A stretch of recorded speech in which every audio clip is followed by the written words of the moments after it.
সেজদায় বান্দা আল্লাহর সবচেয়ে কাছাকাছি থাকে। এই সময়ে বেশি বেশি দোয়া করতে রাসূল সাল্লাল্লাহু আলাইহি ওয়াসাল্লাম তাগিদ দিয়েছেন। দোয়া করলে ডাইরেক্ট কবুল হবে ইনশাআল্লাহ। পিতা মাতার খেদমত করে দোয়া করেন, দোয়া কবুল হবে ইনশাআল্লাহ। এখন তো পিতা মাতার খেদমত মানুষ করতে চায় না।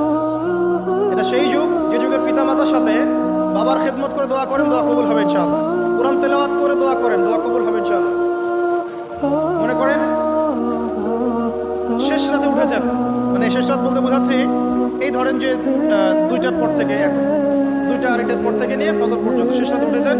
এই সময় আপনি যা দোয়া করবেন ইনশাআল্লাহ কবুল হবে।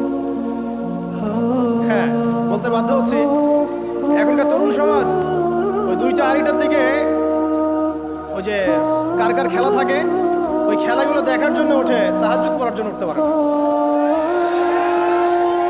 অথচ আল্লাহ পাক বলছেন কি যে শেষ রাতে আল্লাহ পাক